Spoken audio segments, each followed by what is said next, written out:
기도하겠습니다. 한결같이 우리를 사랑하시는 하나님이 계셔서 너무나 감사하고 또한 기쁨이 됩니다. 오늘 한 시간도 또 같이 하는 가운데 온전한 주의 뜻이 우리 마음에 새겨질 수 있는 귀한 시간들로 또한 채워주실 것을 알고 미리 감사를 드립니다. 날마다 때마다 주의 도우심 가운데 온전한 주의 영광만을 위해서 살아갈 수 있도록 저희들 모든 은혜 가운데로 날마다 이끌어오시는 중에 가까이서 교제할 수 있는 귀한 성도들을 주셔서 감사를 드립니다. 오직 나머지의 삶은 주의 뜻을 분별하고 더 우선의 삶이 무엇인지를 마음에 기억하는 중에 온전한 주의 뜻 가운데 살아가는 가운데 이 세상에서 하나님 우리에게 빛과 소금이 되라고 말씀하셨던 것처럼 빛과 소금의 역할을 잘 해나가는 가운데 우리를 통해서 하나님의 영광만이 드러내질 수 있는 귀한 그리스도의 삶을 살아가는데 부족하지 않도록 날마다 때마다 도와주시길 원합니다. 부족한 것이 있다라면, 연약한 것이 있다라면, 지혜 없는 것이 있다라면 책망치 아니하시는 주의 도우심과 인도하심 가운데 마땅히 있어야 될 그 위치에 서고 마땅히 행해야 될 것들을 마땅히 행하게 하시고 또한 지혜를 채우는 중에 온전한 주의 뜻 가운데서만 살아갈 수 있도록 항상 도와주시길 원합니다. 또 이번 한 주간 우리에게 복음 전할 수 있는 귀한 시간 갖게 해주신 것 감사합니다. 그 일을 위해서 보이는 곳 보이지 않는 모든 곳에서 동일한 마음으로 함께 수고하고 한 마음으로 복음을 위해서 협력하고 또 복음 전하는 그 손길 가운데 같이 기도하게 할 수 있는 귀한 시간 얻게 하신 것 감사합니다. 모든 손길 가운데 하나님이 함께 하셔서 마땅한 그 수고가 헛된 데 떨어지지 않도록 도와주시기 원하고 전해지는 말씀 가운데서 필요한 말씀과 합당한 말씀으로 각 영혼 가운데 채워주셔서 하나님께 영광을 돌리는 귀한 한 주간이 될 수 있도록 도와주시기 원합니다. 또 오늘 이 아침도 특별히 불러 모아서 교제할 수 있는 귀한 시간 허락해 주셨으니 각자에게 합당한 말씀과 소용되는 은혜로서 교제할 수 있는 귀한 시간이 될 수 있도록 도와주시기 원합니다. 시작하는 시간부터 마치는 시간까지 도우시는 주의 도움이 우리 모두에게 크신 은혜 가운데 같이 하기를 원하면서 우리를 죄악 가운데서 구원해 주신 예수 그리스도 이름 받들어 감사하며 기도드렸습니다. 아멘. 예, 성경 한 군데 찾도록 하겠습니다. 히브리서 10장입니다. 히브리서 10장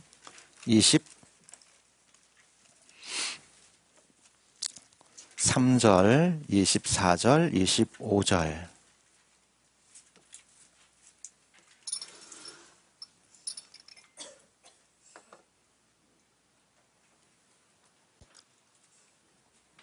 예, 찾으셨으면 같이 천천히 읽겠습니다. 또 약속하신 이는 미쁘시니 우리가 믿는 도리의 소망을 움직이지 말고 굳게 잡아 서로 돌아보아 사랑과 선행을 격려하며 모이기를 패하는 어떤 사람들의 습관과 같이 하지 말고 오직 권하여 그날이 가까움을 볼수록 더욱 그리하자. 예, 오늘은 짧은 시간 찾았던 본문 중에서 특별히 24절에 나와 있는 서로 돌아보아 사랑과 선행을 격려하며 라고 하는 짧은 말씀 가운데서 우리의 소망이 무엇인지를 다시 한번 기억해보고 신앙 가운데 무엇이 가장 중요한지 또 무엇을 위해서 우리가 살아야 될지 다시 한번 생각해보고 붙들 수 있는 귀한 시간이 됐으면 좋겠습니다. 특별한 말씀을 드리려고 하는 것이 아니라 가장 안전하고 가장 필요한 것들을 우리에게 다시 한번 일깨우는 것이 아마 말씀이 주는 가장 큰 위력일 거라고 생각합니다. 그래서 오늘 본절을 통해서 같이 한번 생각해 보려고 합니다. 히브리서는 유대교의 배경을 가지고 있었던 그 초대교회 성도들을 대상으로 해서 편지하고 있는 것이 아마 히브리서일 겁니다. 그래서 히브리서를 읽어보면 그들이 이미 유대교적인 어떤 종교적인 배경을 충분히 알고 있었고 그런 배경을 가지고 있었다라고 하는 것이 여러 부분으로 계속해서 이렇게 드러나고 있습니다. 자, 그런데 그런 배경을 가지고 있었던 사람들이었기 때문에 실제 살아가는 삶 가운데 더 많은 어려움들도 있었다는 겁니다. 우리가 잘 아는 것처럼 히브리서는 그런 대상들에게 지금 겪고 있었던 어려움들을 어떻게 이겨내야 될까라고 하는 것들을 위한 실제적인 교훈을 주고 있습니다. 보시는 것처럼 히브리서 10장 한번 10장 그 뒤를 한 장만 넘겨보면 32절 말씀해 보면 이렇게 기록되어 있습니다. 전날에 너희가 빛을 받은 후에 고난의 큰 싸움에 참은 것을 생각하라. 그들에게 어떤 큰 고난이 있었냐. 여러분, 지금도 여러분들을 힘들게 하는 것이 무엇입니까? 물론 주부들에게는 요리도 힘들고 또 청소도 힘들고 빨래도 힘들고 맨 힘든 것 투성이겠죠. 그런데 또 직장인들에게는 직장에 나가서 일하는 것도 힘들고 그리고 농사 짓는 분들에게는 하루 종일 나가서 들에서 일하는 것도 힘든 일 가운데 하나일 겁니다. 자, 그런데 그 중에서 가장 어려운 일은 무엇일까요? 다른 게 아니라 사람 때문에 실은 힘든 것이 훨씬 더 힘들다라고 하는 걸 알 겁니다. 초대교회 이 유대교의 배경을 가지고 있었던 그리스도인들도 가장 힘든 게 있었습니다. 무엇이 큰 고난의 싸움이었냐? 뒤에 보니까 비방과 환난으로서 사람들의 구경거리가 되었다라고 말합니다.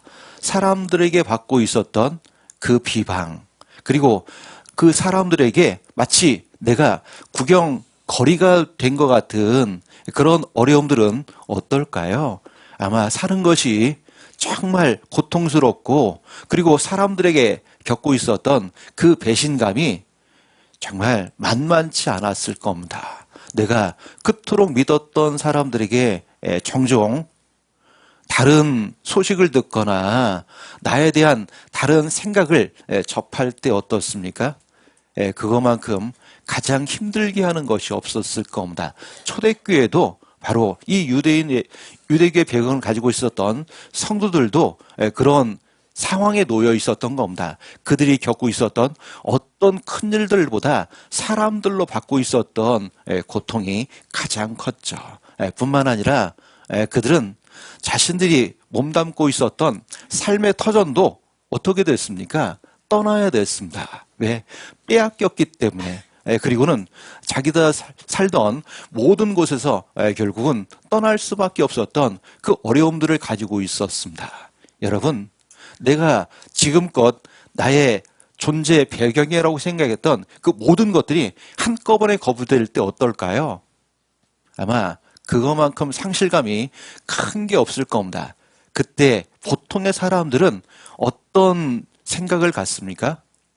야, 여기서 이제 다 그만 둬버리자. 이런 생각이 지배적일 겁니다. 아마 이 당시 그리스도인들도 대다수 그랬던 것 같습니다.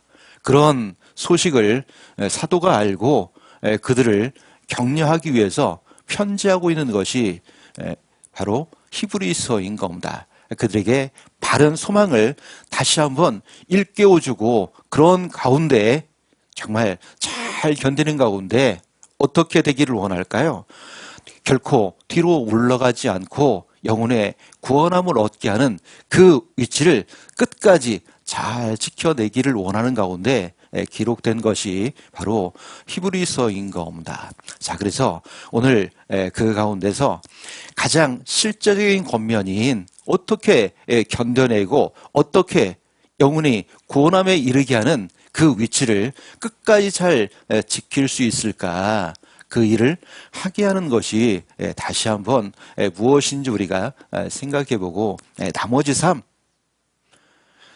대단한 일은 하지 않아도 나머지 삶 뭐 큰 일을 내가 겪질 않아도 정말 교회 가운데서 하늘의 미랄처럼 비록 내가 죽고 내가 수고해서라도 나를 통해서 교회가 조금 더 든든해지고 나의 그 견딤을 보고 누군가에게 큰 위로가 되고 격려가 되고 살아가게 할 수 있다라면 바로 그런 존재가 돼야 되겠다라고 하는 것들을 우리가 생각한다라면 아마 그것이 신앙에서 가장 남기고 가야 될 좋은 모습이라고 생각합니다. 자, 그래서 우리도 종종 사람들에게서 겪는 그 어려움 가운데 때로는 내가 모든 것이 거부됐다라고 하는 생각 때문에 나도 낙심할 수 있고 그래서 그 모든 것을 끝내버릴 작정까지 하는 경우도 있을 텐데 그럴 때 우리가 정말 어떻게 해야 될까라고 하는 것들을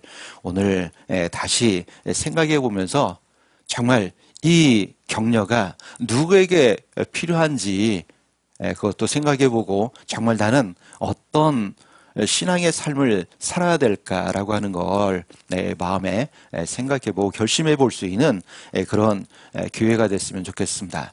세상에 격려가 필요 없는 사람 있을까요? 없을까요? 지금 잘 살고 있는 그분도 격려가 필요할까요? 불필요할까요? 필요합니다. 지금 힘있게 살아가고 있는 것처럼 보이는 그분에게도 격려가 필요할까요? 물론 필요합니다. 그리고 때로는 격려가 어떤 이들에게 필요합니까? 이제 그 모든 것을 놔버릴 것만 같은 위태위태한 상태에 있는 그런 분들에게도 이 격려가 필요하다는 겁니다.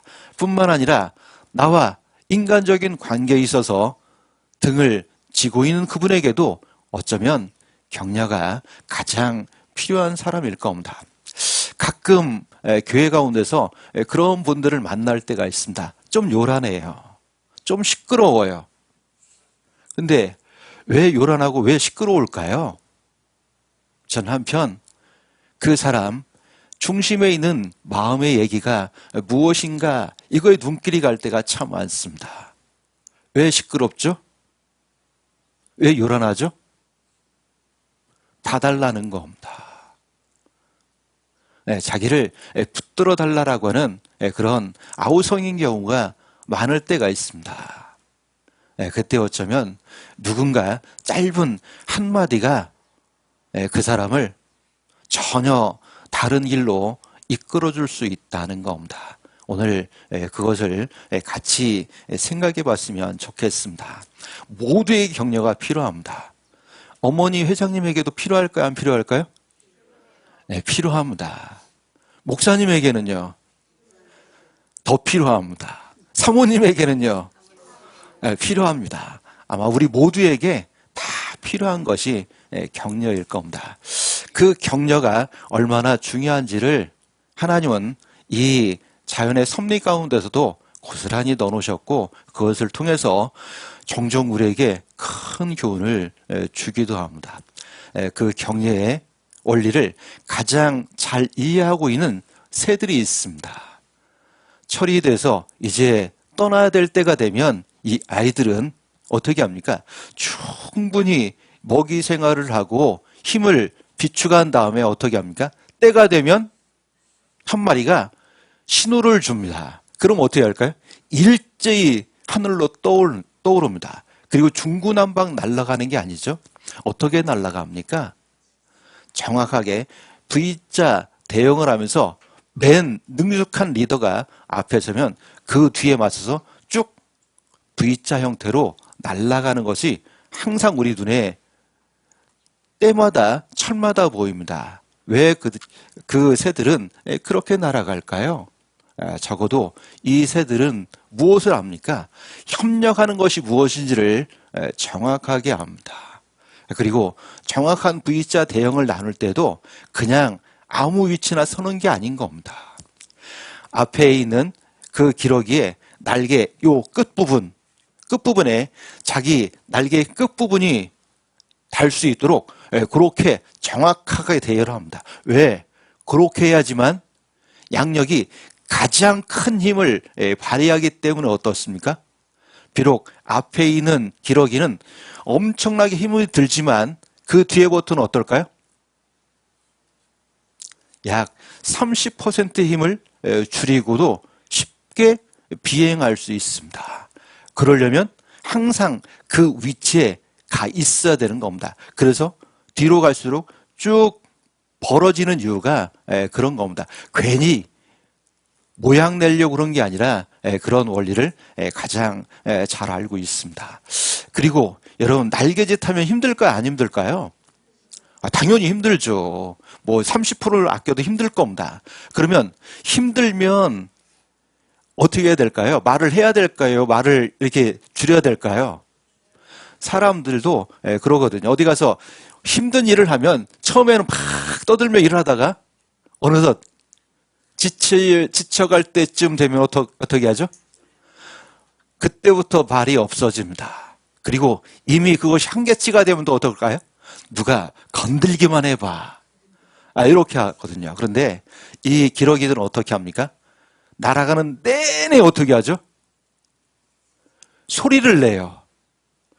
날개짓도 힘든데 계속 소리를 냅니다. 왜 소리를 낼까요? 힘내라고. 어떻게 하셨어요? 어떻게 하셨어요? 힘내라고. 앞에 왜 힘내라고 할까요? 앞에 있는 리더 기러기는 진짜 고독할 겁니다. 왜요? 앞에 아무것도 없잖아요. 그냥 앞에 저것만 보면서 온 힘을 쓰고 있으니까 뒤에 따라오는지 안 따라오는지 알아요? 몰라요? 몰라요. 그러니까 이렇게 날개짓 하고 있을 때 뒤에 애기들이 뭐라는 거예요? 힘내라! 힘내라! 우리 따라가고 있으니까 계속 날개짓해. 우리 잘 따라가고 있다. 이것을 계속 알려주면서 서로 대화하면서 가는 겁니다.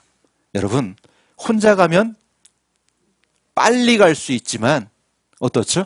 함께하면 멀리, 더 많이, 더 크게 일할 수 있다라고 하는 걸 이 기러기가 잘 보여주는 겁니다. 같이 합력해서 날 뿐만 아니라 나는 내내 서로 격려가 무엇인지를 계속해서 알려주는 겁니다. 자, 우리는 그런데 때로는 그 미물과도 같은 그런 새들만도 못할 때가 종종 있습니다. 우리가 정말 서로를 동역자로 한다면 항상 어떻게 되냐? 서로의 힘을 줄여주고 그리고 정말 수고하는 모든 일에 대해서 같이 격려할 줄 아는 그런 마음이 될 때 어떻습니까? 같은 일을 해도 힘이 들어요, 안 들어요? 안 들어요. 그런데 진짜 똑같은 일을 했는데도 아무도 반응이 없고 아무도 돕지 않고 오히려 마치 나를 구경거리처럼 그렇게 할 때는 어떨까요? 별일이 아닌데도 그것이 마음에 너무 힘듭니다. 자, 그런데 적어도 이런 기러기들은 같이 하는 것이 무엇인지를 가장 잘 압니다. 자, 그래서 격려의 첫 번째 가장 중요한 것은 어떻게 하는 것이냐? 이렇게 하는 겁니다. 고린도 전서 16장 18절입니다.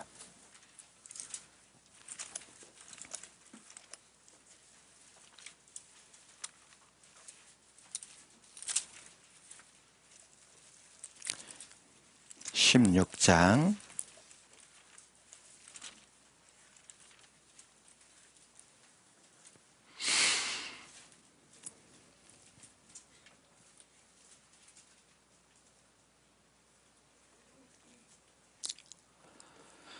사도 바울의 서신을 읽어보면 항상 끝자락에는 사도 바울이 습관처럼 하는 것들이 있습니다. 수고한 사람들을 열거하고 또한 그들을 위해서 알아주고 그들을 위해서 기도해 주라라고 하는 그런 권면을 항상 하고 있습니다. 사도 바울조차도 격려 속에 살았고 그리고 격려가 무엇인지 알았고 어떻게 될 때 그것이 격려가 되는지를 잘 알 수 있습니다. 18절 같이 읽겠습니다.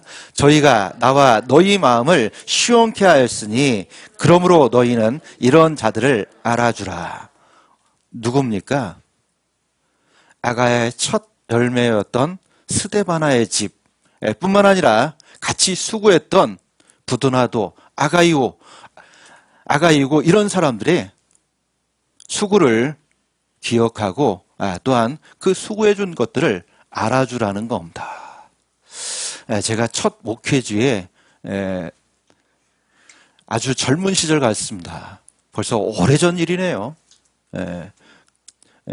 저희 때만 해도 뭐 이제 막 전도사로 세워졌는데 얼마 되지도 않았는데 갓 전도사가 담임을 나가야 됐습니다. 아직 한참 더 배워야 되는데 배운 것도 없이 그냥 현장에 바로 투입.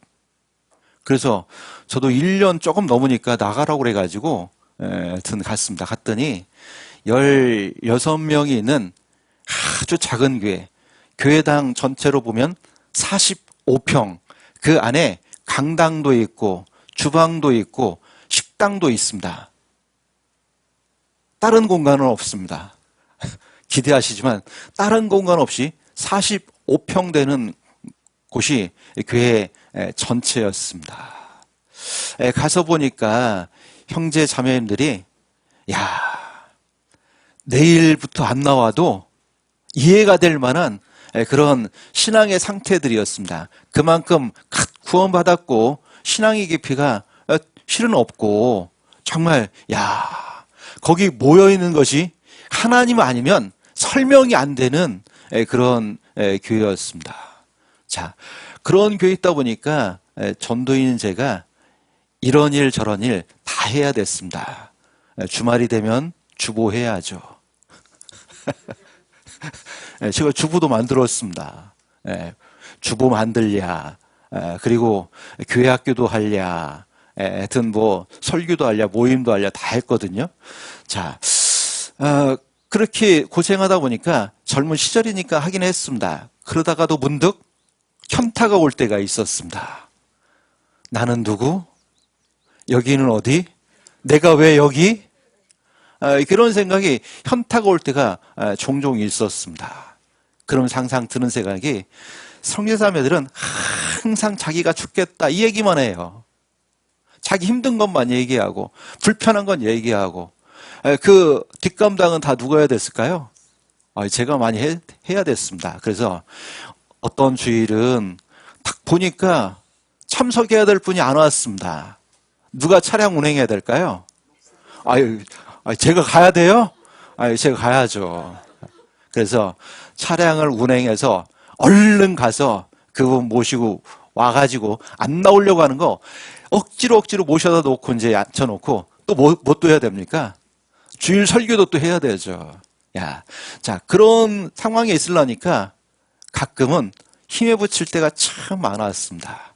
그러면서 교회는 어려운 거 투성인데 제 마음에 이런 생각이 들었습니다. 저 자매는, 저 형제는 이런 교회를 형편을 알까? 알긴 뭘 알겠어. 맨날 자기만 죽겠다고 하지. 제 마음에도 그런 생각이 가끔 올라올 때가 있었습니다. 자, 그런데 그건 제 생각이었더라고요. 어느 날, 그날도 일찍 출근을 했습니다. 청소 누가 해야 될까요? 제가 청소해야죠, 또. 일단 출근했으니까 먼저 저 앉기 전에 기도 좀 하고 나와서 이제 교회당 여기저기 돌아볼 것도 없습니다. 뭐 넓지도 않으니까. 그래도 늘어진 거 있으면 다시 정리하고 청소해놓고 문도 열어놓고 그렇게 하고 나서야 이제 공부를 시작하는데 이제 막 공부를 하려고 이제 벌써 이제 9시 반도 훨씬 넘었거든요. 공부를 하려고 이제 이렇게 앉아 있는데 평상시에는 사람이 올까요, 안 올까요? 거의 안 옵니다. 그런데 오전인데 누가 갑자기 방문을 이렇게 두드리는 겁니다. 제가 놀랐죠. 누구지? 아침부터 가끔 오는 분들이 있습니다. 이렇게 팔 다쳐가지고 제가요 이렇게 하면서 뭐 팔러 오시는 분 가끔 이상한 사람 와가지고 제가 어디서 교도소 나왔는데요 뭐 이러는 사람들 뭐 아니면 자기가 어디서 유학 갔는데 뭐 사달라는 분 이런 분들은 가끔 오는데 또 그런 사람 왔나 내가 오늘 괜히 문 열어놨나 닫아놨어야 되는데 후회를 하고 있는데 똑똑똑 그래서 뭐 사람이 있으니까 예 대답을 했죠. 그랬더니 이렇게 누가 문을 열어요. 그래서 누가 왔냐? 한 자매님이 오셨습니다. 근데 평상시 잘 안 오시는 자매님이거든요.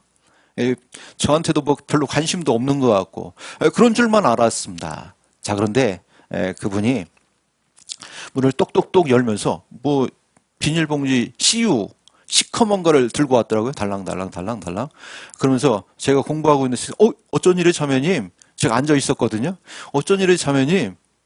그랬더니 아들 학교 데려다 주고 그냥 지나가는 길에 왔어요. 왜요? 그랬더니 다른 얘기는 안 하시대요. 그 시커먼 비닐봉지를 제 책상에 이렇게 놓으시는 거예요. 그리고 저한테 이렇게 얘기하대요.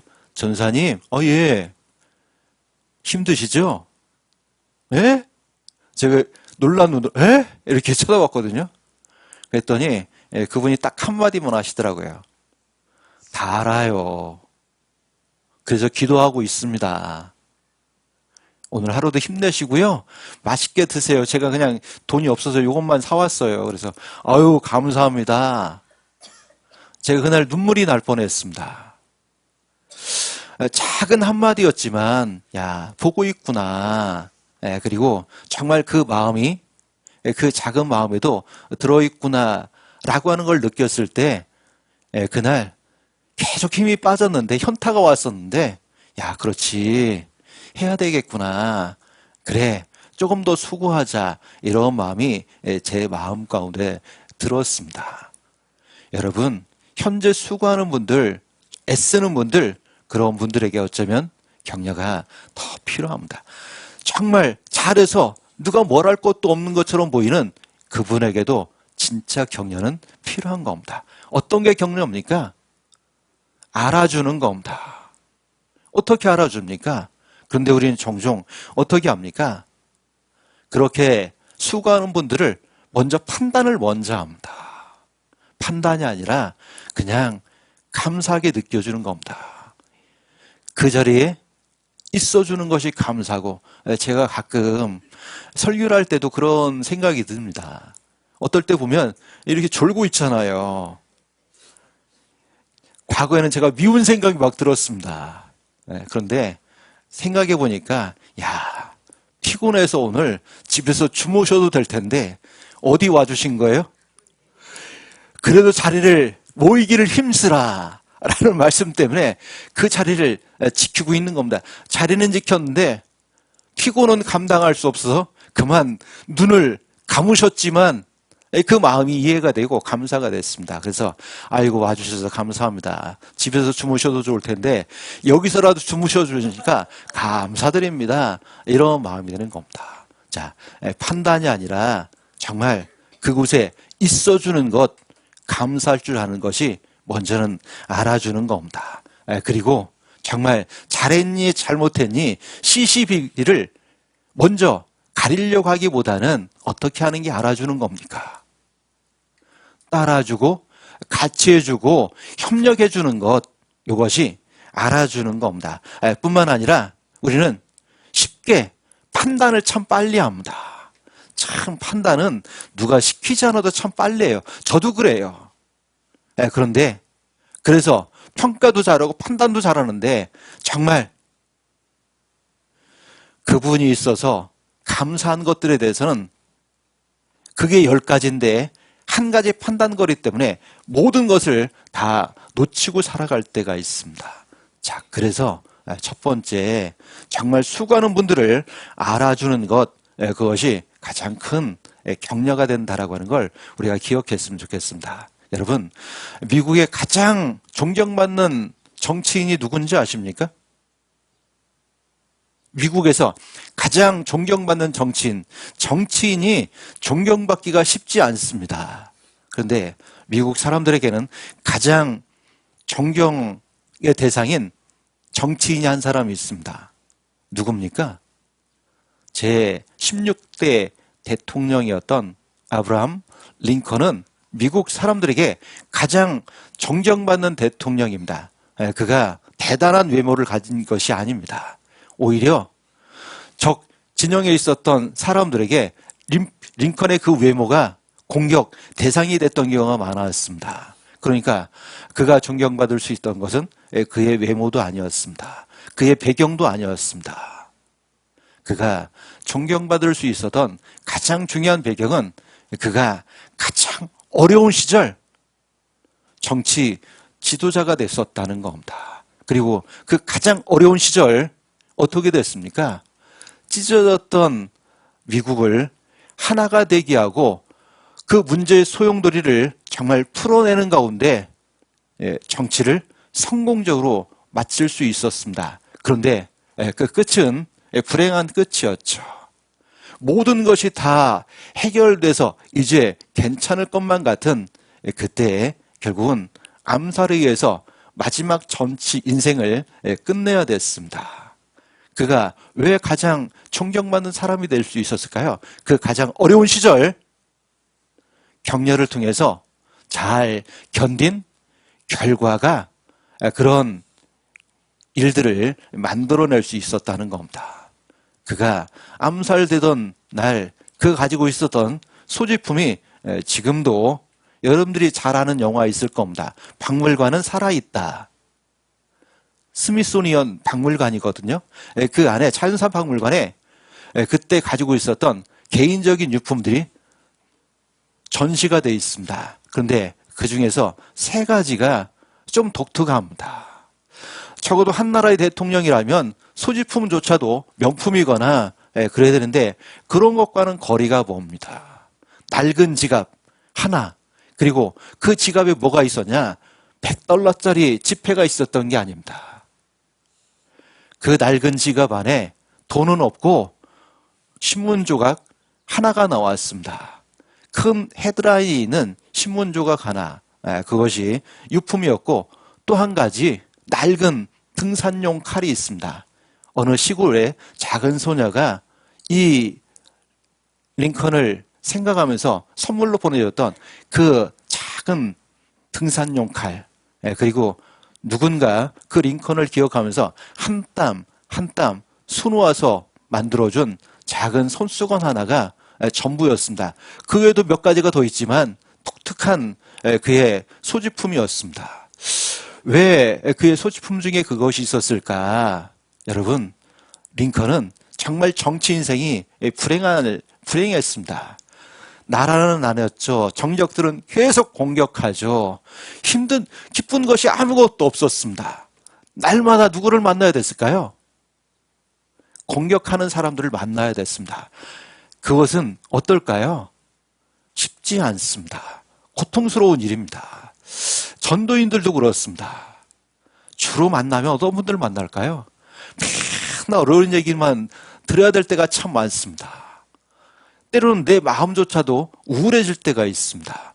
링컨은 저보다 훨씬 더 했던 겁니다. 그런데 그렇게 어려운 사람들과 마주 앉아 있을 때 링컨의 버릇이 있었답니다.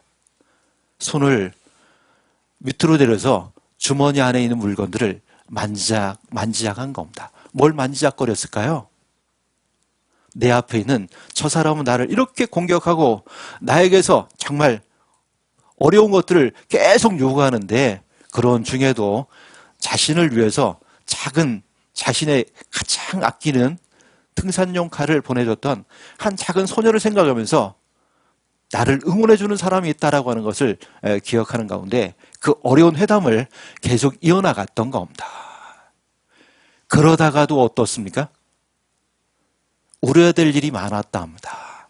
그때마다 무엇으로 그 눈물을 닦았을까요? 누군가 자신을 위해서 기억하고 한 땀 한 땀 짜줬던 그 작은 손수건을 통해서 다시 눈물을 훔치는 겁니다. 누군가 나를 알아주는 마음으로 내 눈물을 훔치는 것처럼 그렇게 한 겁니다. 그러다가도 참 견딜 수 없을 때 가끔은 회담을 중지하고 혼자만의 곳으로 갔다 합니다. 가서 뭐 했을까요? 욕했을까요? 실컷? 저런 썩을 이렇게 욕했을까요?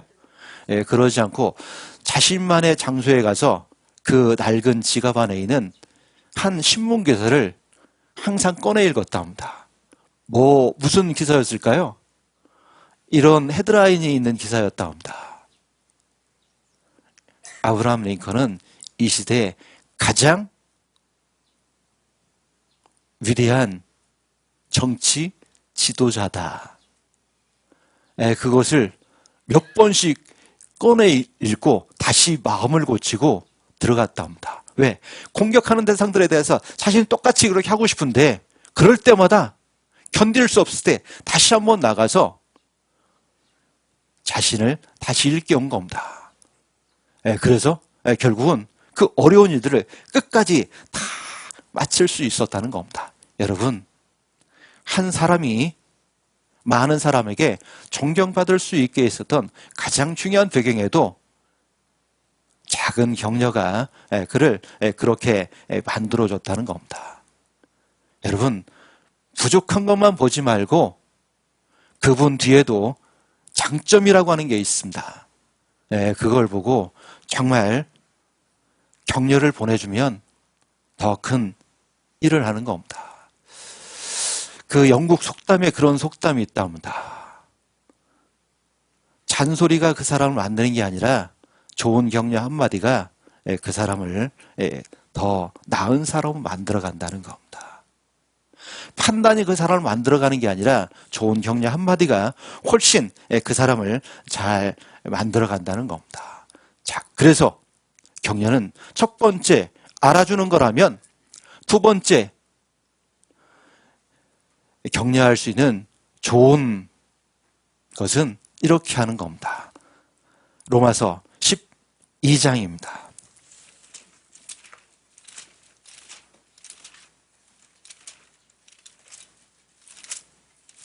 12장 15절입니다.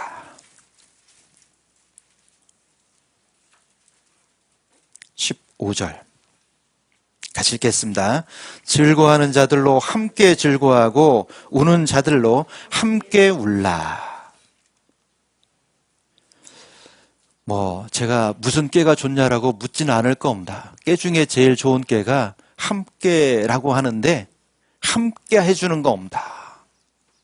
묵묵히 그 자리에 함께 줄 때 그것이 엄청난 격려가 됩니다.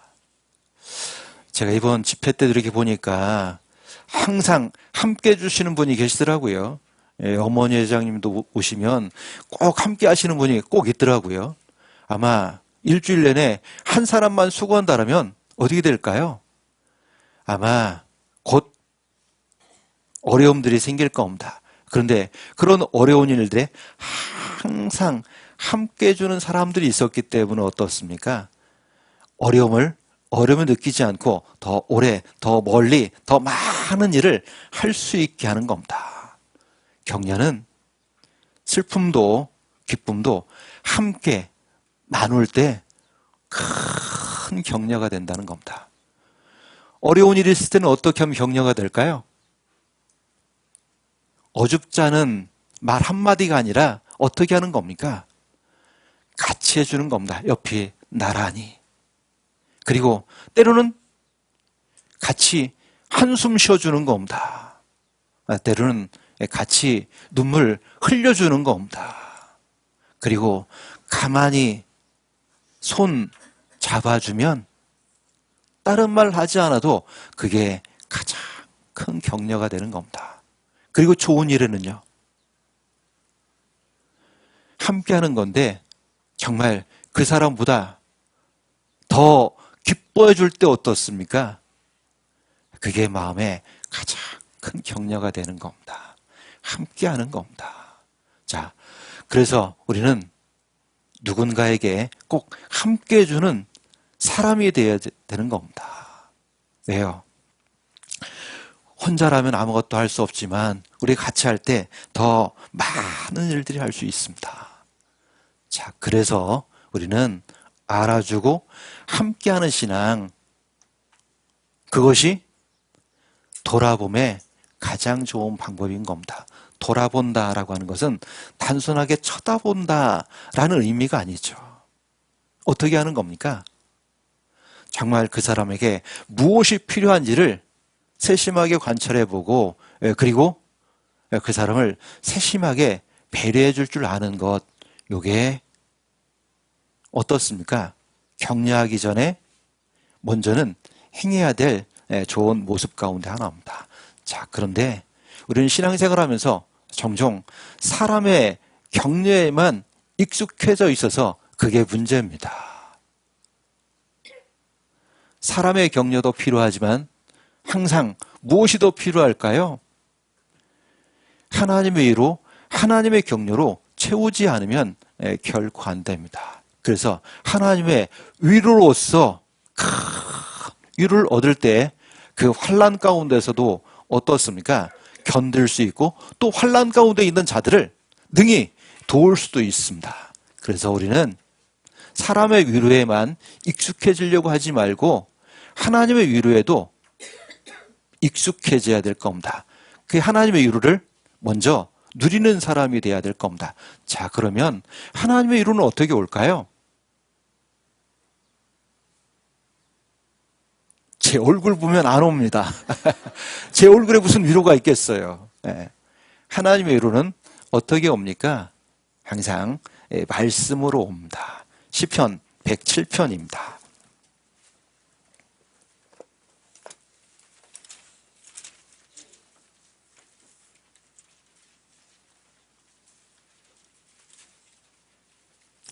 (20절) (21절입니다)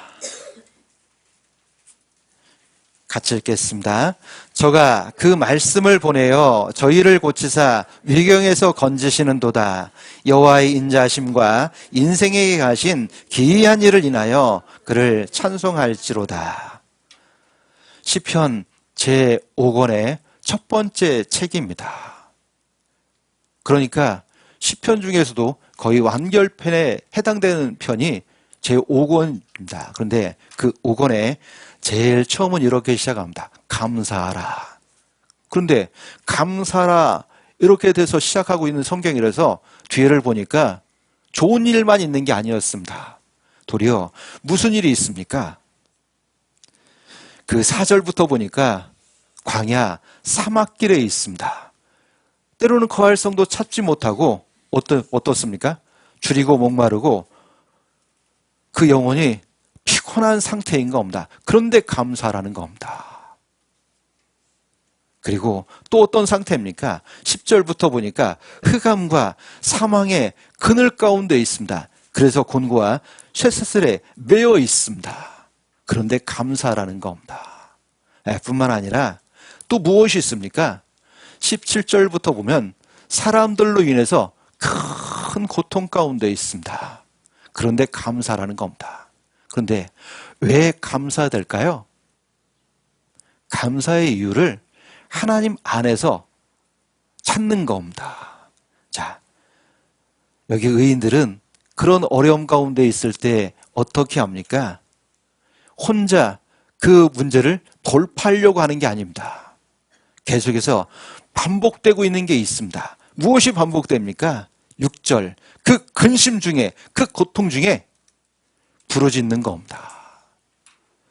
13절, 그 근심 중에, 그 고통 중에 또 부르짖는 겁니다. 그럴 때 하나님은 반복적으로 건져주시고 항상 고쳐주십니다. 19절에도 똑같이 반복되어 있습니다. 그 근심 중에. 그러니까 여기 하나님이 하나님 위로를 어떻게 하십니까? 그 근심 중에 부르짖기 때문에 그 상황에 맞고 그 어려움에 맞는 무엇을 보내주십니까? 그 말씀을 보내주십니다. 그 근심 중에 부르짖기 때문에 하나님이 그 말씀을 보내주십니다. 거기에 딱 맞는 말씀을 보내주시는 겁니다. 여러분, 하나님의 위로는 맨 처음 말씀으로 오는 겁니다. 그래서 우리가 종종 성경을 읽을 때 한 단어가 마음에 꽂히는 경우가 있습니다. 말씀을 듣는데 한 문장이 마음에 꽂힐 때가 있습니다. 그런 것들은 흘려보내지 말고 어떻습니까? 얼른 짧게라도 정리해놓으면, 기록해놓으면 나중에 내 노트를 보면서 정말 중요한 순간 그 말씀이 내게 주어질 수 있습니다. 그런데 그런 모든 말씀은 언제 주어지는 겁니까? 항상 부르짖을 때 하나님이 같이 해주신다는 겁니다. 자, 그래서 하나님의 위로는 항상 어떻게 해요? 말씀을 통해서 옵니다. 자, 그런데 하나님의 위로가 말씀을 통해서도 오지만 또 한 가지 어떻게 주어지냐? 하나님의 일하시는 방법은 창조 때로부터 시작해서 끝날까지 항상 변함이 없이 어떻게 하시냐? 사람을 통해서 일하십니다. 그래서 하나님의 위로도 사람을 통해서 우리에게 주어지는 겁니다. 자, 사람을 통해서 오는데 어떤 사람들을 통해서 올까요? 네, 가장 가까이 있는 믿음의 동역자들을 통해서 온다는 겁니다. 그런데 우리는 종종 그것을 어디서 자꾸 찾으려고 하죠? 이 가운데서 문제가 될 때 밖에서 자꾸 찾으려고 합니다. 그래서 신앙의 문제가 되는 겁니다. 여러분, 다른 곳에 있는 게 아닌 겁니다. 그래서 하나님이 내 옆에 두신 형제자매는 왜 주셨을까요? 내 신앙의 문제를 위해서 주신 게 아닙니다. 하나님이 종종 나에게 위로가 필요할 때 그 위로를 전달해주고, 나에게 격려가 필요할 때 나에게 격려를 주고, 나에게 무엇인가 나누고 싶을 때 나눌 수 있는 믿음의 동역자로 주신 겁니다. 자, 보세요. 사도 바울도 어떻게 사도 바울이 될 수 있었습니까? 사도 바울의 MBTI가 뭔지 아세요? 뭐 앞에는 잘 모르겠습니다. TJ입니다. TJ 가까이 하기 좋아요, 어려워요? 그런 사람들은 가까이 하기가 쉽지가 않습니다. 자, 그런데 그런 사도 바울이 어떻게 많은 사람에게 사랑받고 그리고 귀하게 쓰임받을 수 있었던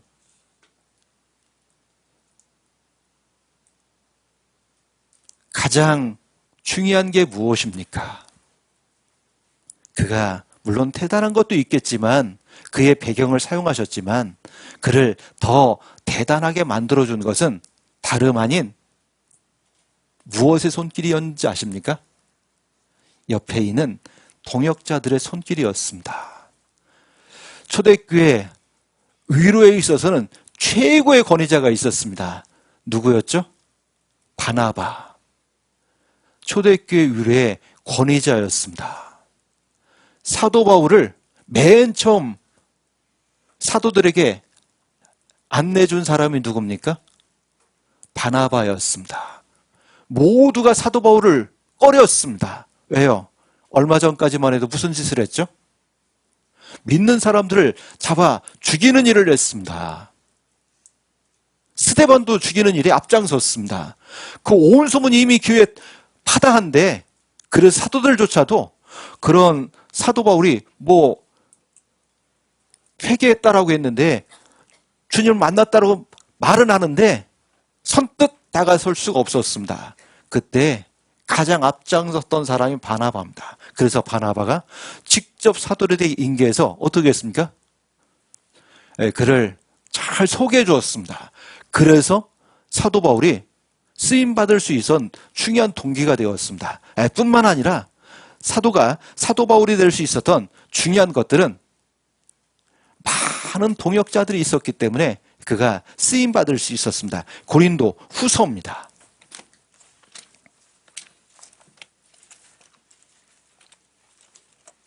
고린도 후서 7장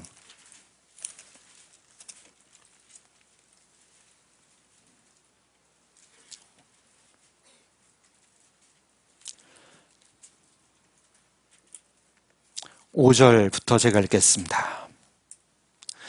우리가 마게도냐에 이르렀을 때에도 우리 육체가 편치 못하고 사방으로 환난을 당하여 밖으로는 다툼이요 안으로는 두려움이라. 6절 7절 같이 읽겠습니다.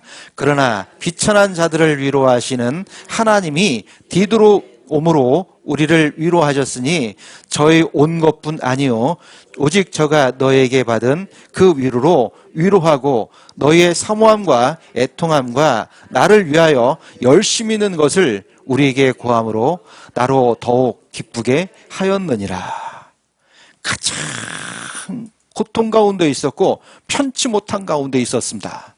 사방으로 우겨쌈을 당한 겁니다. 사도조차도 아마 이런 순간 낙심했을 겁니다. 그런데 그런 순간 누가 그를 찾았습니까? 디도가 그를 찾은 겁니다.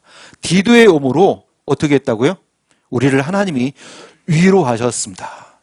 그러니까 하나님은 사람을 어떻게 위로하신 걸 사도 바울을 디도를 통해서 하나님은 그 대사도 바울을 위로한 겁니다. 그래서 다시 기쁨을 찾을 수 있도록 한 겁니다. 여러분, 내 옆에 있는 형제 자매는 바로 그런 존재들인 겁니다. 그런데 우리는 그런 존재들을 때로는 어떻게 합니까? 나의 경쟁자. 내가 어떻게든지 밀어내야 될 사람 이렇게 생각하는데 어떻게 보면 그것은 내가 얻을 위로, 내가 받을 격려를 밀어내고 있는 어리석은 일이 될 수도 있습니다.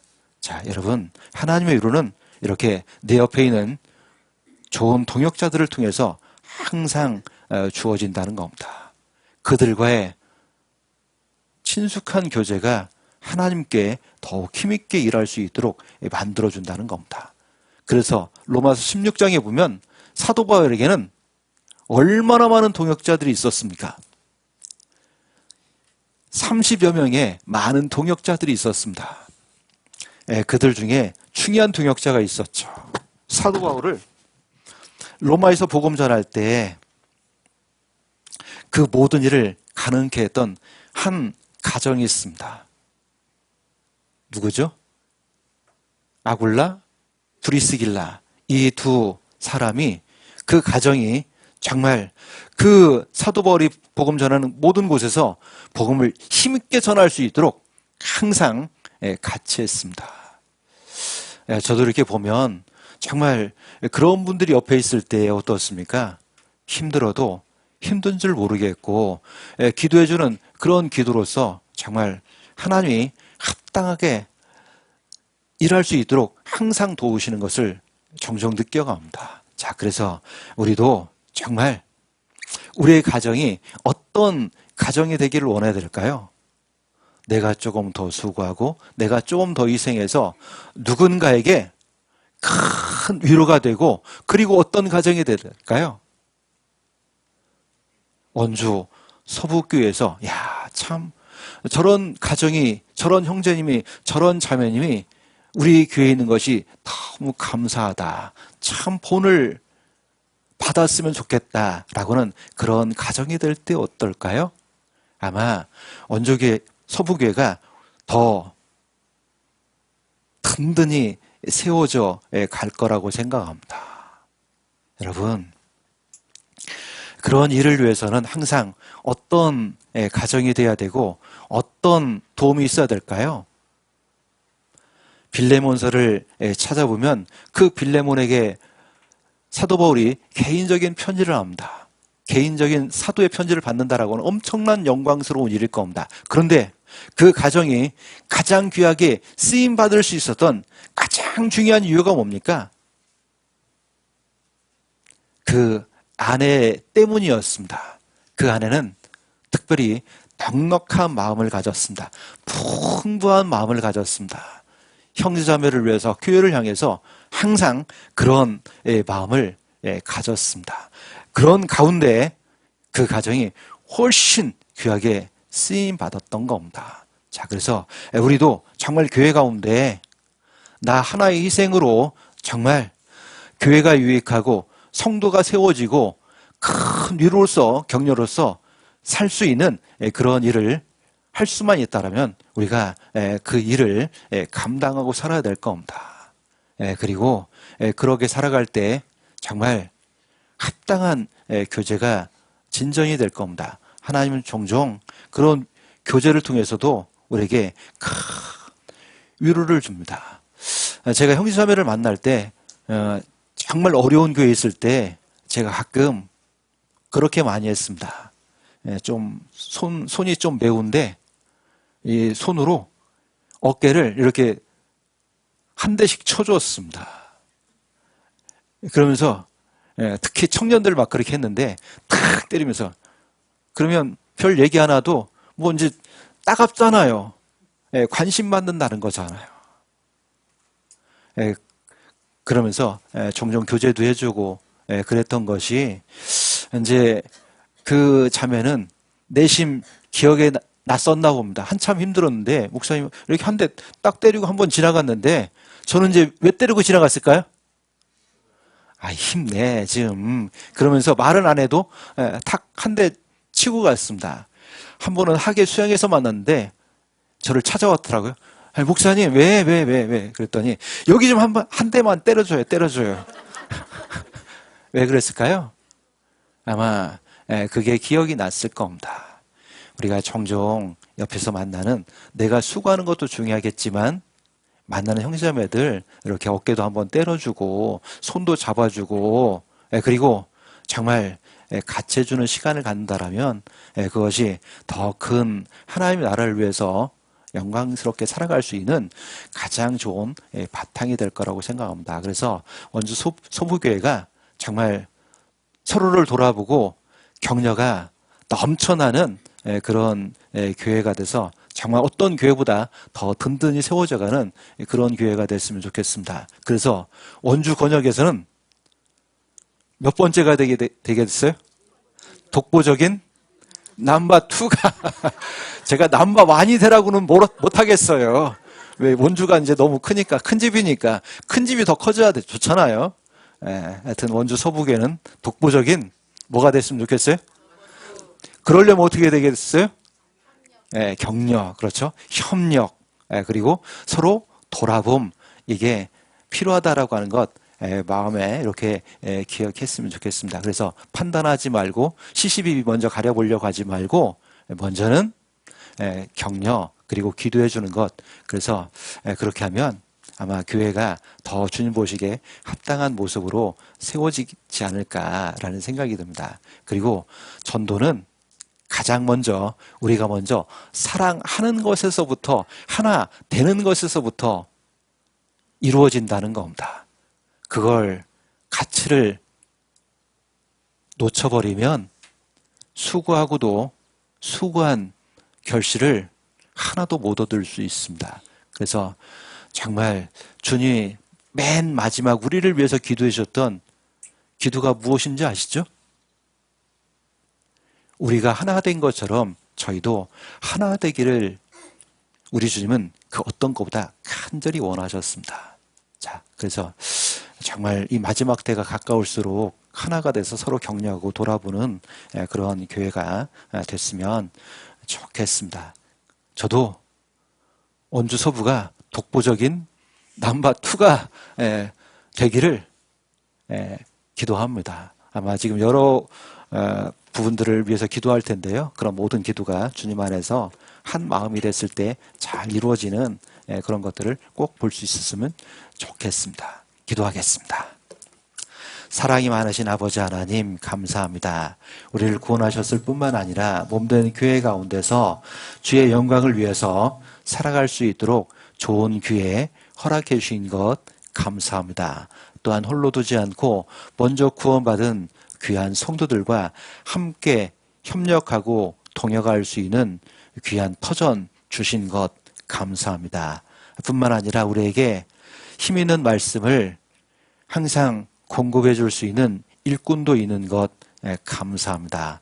더욱 모두를 서로 귀히 여기고 돌아보는 중에 서로를 세워줄 수 있는 한 사람 한 사람 될 수 있도록 도와주시기 원합니다. 부족한 것 하나님 채우시는 가운데 지혜로서 채우셔서 모든 어려움들을 잘 감당해내는 귀한 교회가 될 수 있기를 원합니다. 그래서 선을 행하다가 결코 낙심하지 않고 포기하지 않고 마땅히 그 선한 열매를 거두기까지 끝까지 잘 인내하는 중에 온전한 주의 뜻이 우리를 통해서 힘있게 이루어지고 간증할 수 있는 모두가 될 수 있도록 도와주시기 원합니다. 이번 한 주간 진행되고 있는 집회 가운데도 하나님이 함께 하셔서 합당한 말씀만이 전해질 수 있도록, 그리고 합당한 열매를 거둘 수 있도록 도와주시기 원합니다. 또 그 일을 위해서 함께 협력하고 그 열매를 보고 기뻐할 줄 아는 우리 모두가, 한 마음으로 기뻐할 줄 아는 우리 모두가 될 수 있도록